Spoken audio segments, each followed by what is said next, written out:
Arila, kamu bisa. Bab 601.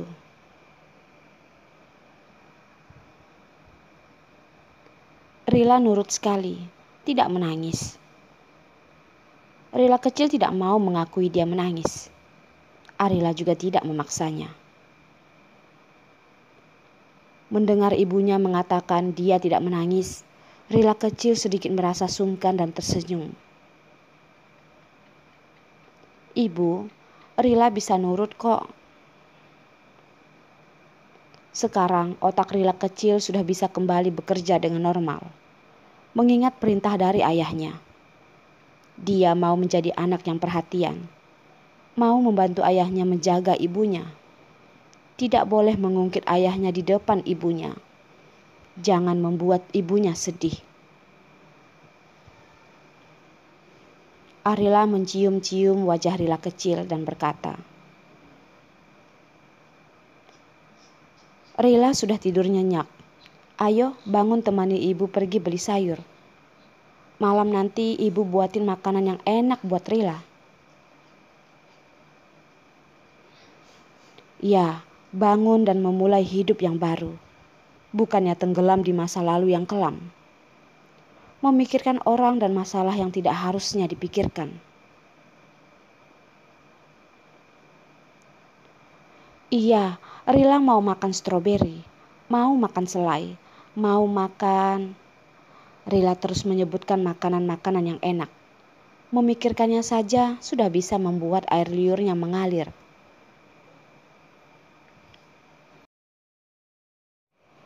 Boleh, semuanya boleh.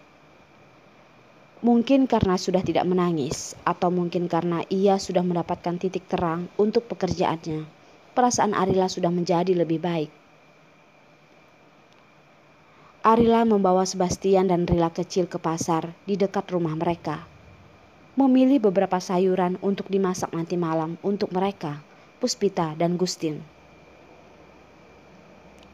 Rila dan Sebastian adalah anak yang sangat pengertian.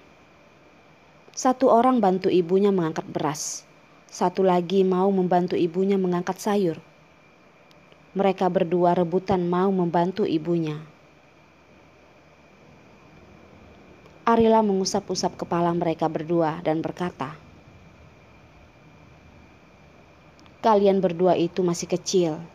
Sekarang masih tidak bisa mengangkat barang sebanyak ini. Sekarang biarkan ibu yang angkat dulu. Tunggu kalian besar dulu baru bantu ibu angkat, ya?" "Enggak mau." Sebastian dan Rila kecil begitu kompak mengatakan dua kata itu. "Kalau begitu, Rila kecil bantu ibu angkat buah dan saus." Arila memberikan saus dan buah kepada Rila kecil, lalu memberikan beras kepada Sebastian. Membiarkan mereka berdua membantunya mengangkat sedikit barang mereka. Dia sendiri masih mengangkat 2 kantong. Dengan begitu, dia bisa memenuhi keinginan anaknya untuk berbakti pada orang tuanya, tetapi juga tidak boleh melelahkan mereka. Sesampainya di rumah, Arila mengangkat telepon dari Perdian. Perdian berkata, dia sudah menemukan sebuah sekolah yang lumayan bagus untuk Sebastian.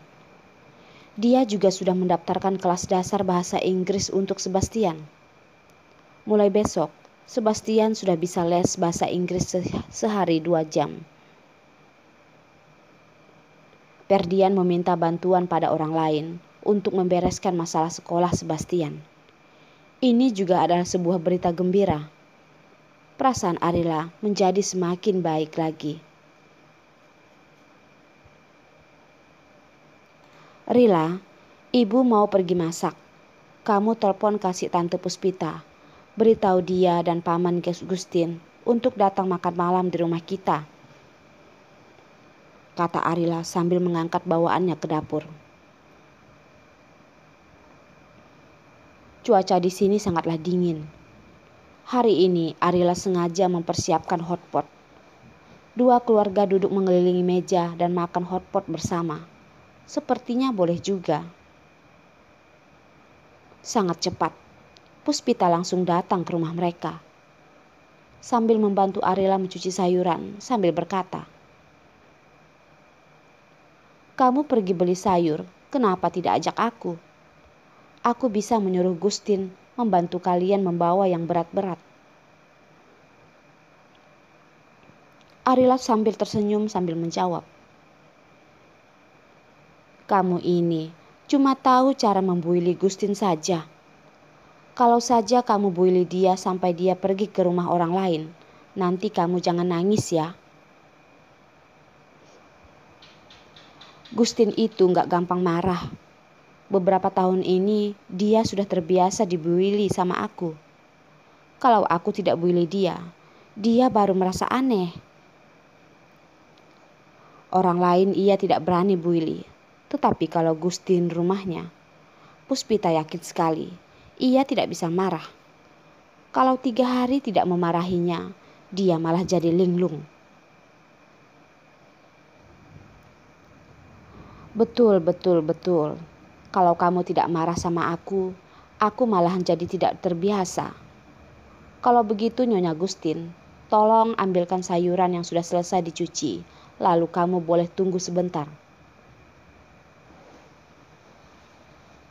Gustin yang datang belakangan melihat istrinya sedang mencuci sayuran.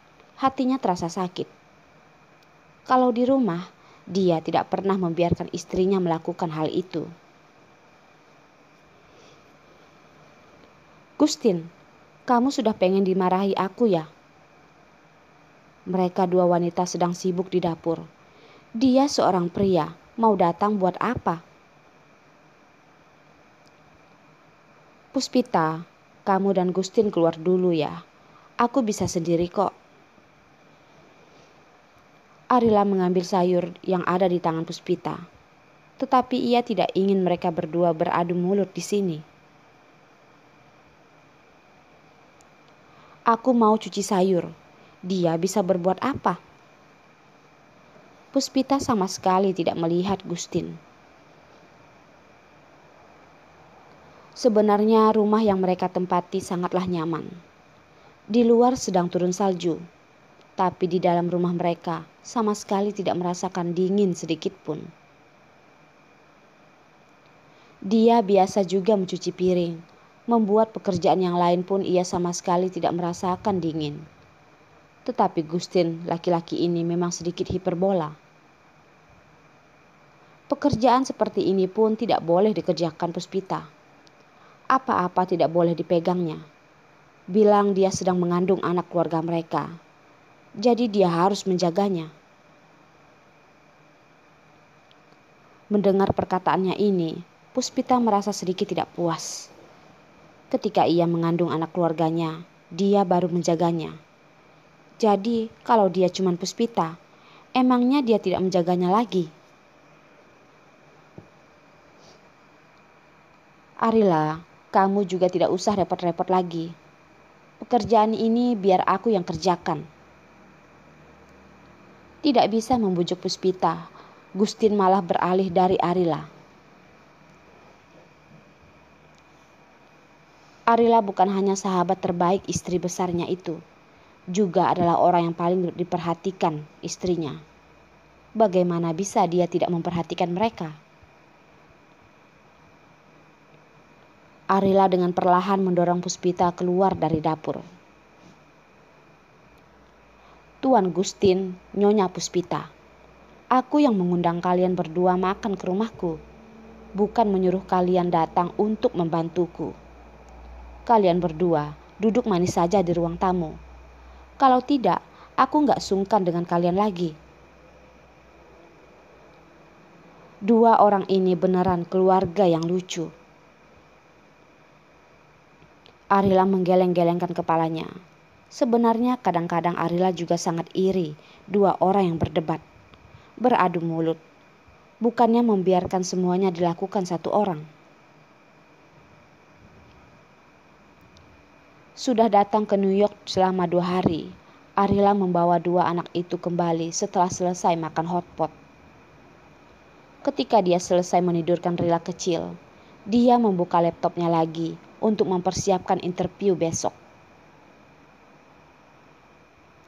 Ia mengupload resume dan pekerjaan dia yang sebelumnya ke platform online mereka untuk menarik pelanggan. Setelah transaksi, platform akan membebankan komisinya 10%.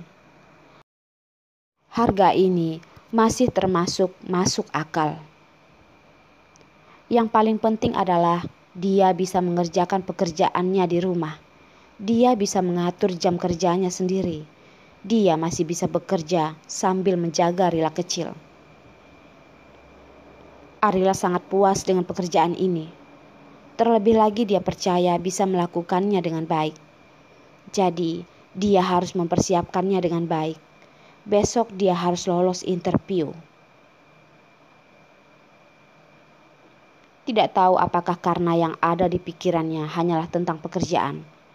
Malam ini Arila juga bermimpi tentang pekerjaan. Dia tidak lagi membuat mimpi buruk. Malam ini dia bisa tertidur pulas sampai pagi. Semangatnya juga sangat bagus pagi ini. Setelah selesai makan sarapan, Ferdian mengantarkan Sebastian ke sekolah. Arila minta tolong pada Puspita untuk menjaga Rila kecil. Dia sendiri pergi ke perusahaan custom pribadi. Tidak tahu apakah dia sudah menghafalnya. Waktu interview, ia bisa menjawabnya dengan lancar. Ketika orang yang menginterview dia melihat dokumennya, lalu menyuruhnya menggambar sedikit desain di sana, lalu tidak banyak bertanya lagi. Mereka langsung dengan senang hati menandatangani surat kontraknya. Semuanya berjalan dengan lancar, sampai-sampai Arila tidak berani mempercayainya. Setelah mempercayainya, dia sangat bahagia, membayangkan dia bisa bekerja di kota ini. Keluar dari custom pribadi, salju di luar turun dengan sangat lebat. Tetapi suasana hati Arila sangat baik. Dia memandang salju yang turun dari langit, menarik napas dalam-dalam, lalu tersenyum dan membuat gerakan tangan semangat. Arila, kamu bisa, pasti bisa. Dia tidak tahu, semua gerakannya itu jatuh pada pandangan seorang laki-laki.